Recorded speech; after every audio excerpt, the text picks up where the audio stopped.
Hello, so today we're going to talk about positive things that are happening in humanity in order to inspire you, in order to inspire me, in order to get the information out there to you and let you know what is happening in the world. If you look at the news and you're like, really? Then you want to come here and I'll give you some good news. Some good news! Okay, and you'll notice I tend to have more of a progressive stance towards, and by progressive I mean I would like society to progress into a better element and grow. That's who I am. So, first we're going to talk about Rowan Blanchard from Girl Meets World. Now, this is a remake of Boy Meets World, and I love that show, by the way. And I'm a little surprised that ABC does not have this show on their prime time lineup, but rather on the Disney Channel. I would love to be able. Was the show always on the Disney Channel? Was it on prime time at a certain point in time? I forget. I think that we had cable, then we didn't. It intermixes. So, but I love this show. I saw a couple clips of it, and let's talk about this Rowan Blanchard. And this kind of show is what society needs. Do your kids watch this show? Let me know what you think. Rowan Blanchard started talking about white feminism versus black feminism. This is a 13-year-old girl who is having this conversation. Kudos to you, Rowan Blanchard. We need more people like you.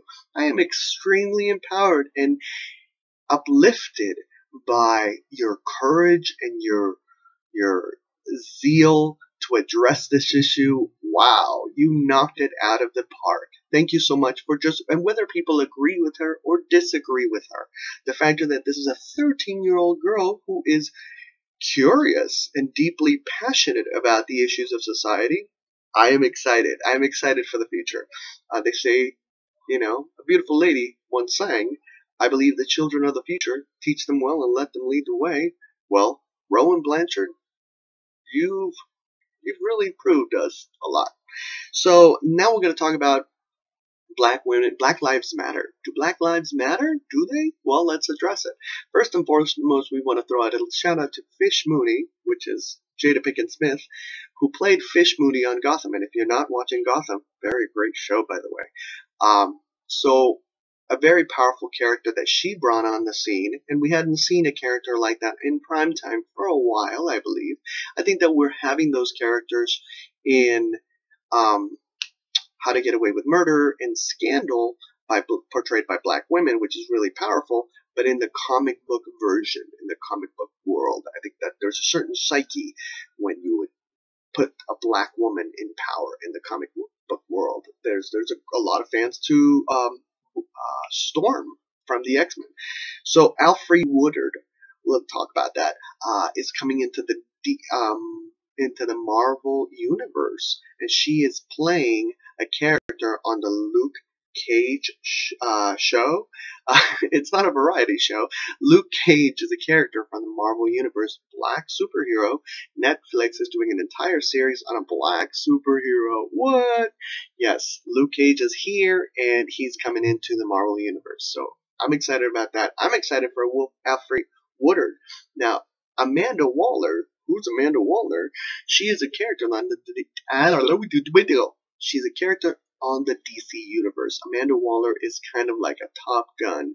She bosses Batman around. Yes. And Superman and Wonder Woman and all of them.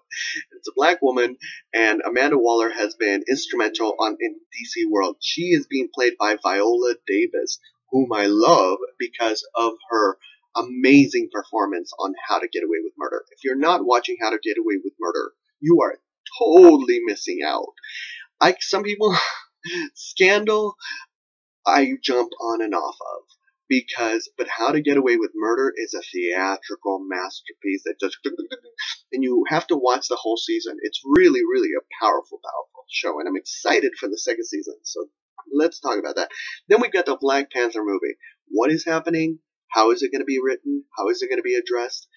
Now you see a theme here that I'm talking about black actors and black representation, and I think it's very important for all of us, regardless of the color of our skin, to address these issues.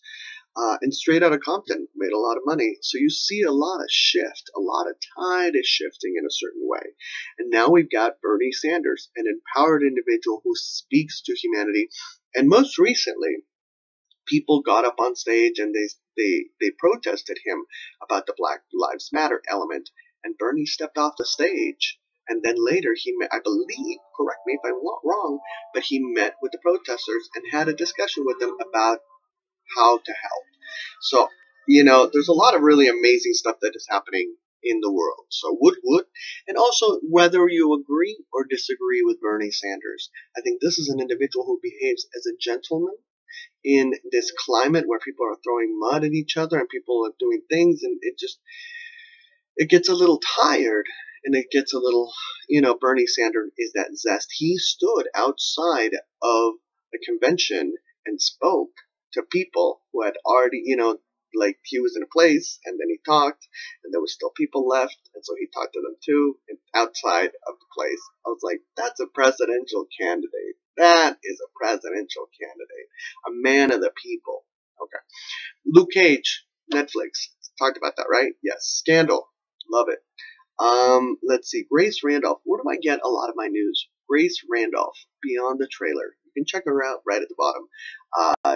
I tend to go through some of the stuff that she talks about, and then I kind of like address it in my own way. Facebook. Mark Zukerberg revealed something about himself. And that's really powerful because it allows humanity to be able to have that conversation. And kudos, and this is a man who is a very powerful man, who revealed something very personal about himself. And he didn't have to, but he did. And in the process, it opens up the door for so many men who have a similar issue to address it and grow from it and find answers to help heal it. So kudos to Mark. I'm not going to talk about it, but it was really powerful. It was really awesome. So there's that. And Mark's a review of something. Brad Pitt. I'm going to throw this out. I think because of the importance of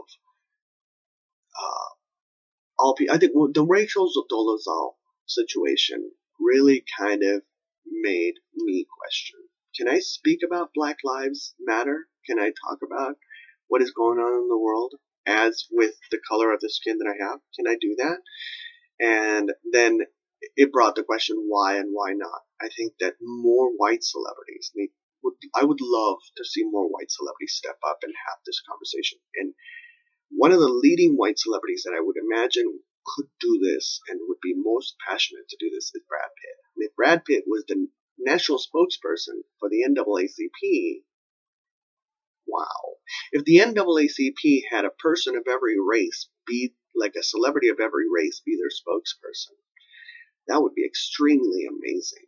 That would be because it's not. I think that a lot of people out there. The other day I called about joining the NAACP, and there's many different colored people. I mean, by colored people, I mean we're all different colors, so we're all colored people that belong to the NAACP. But I think there's a certain level of like, can I join the NAACP? I'm not black, but I want to help, so can I do it?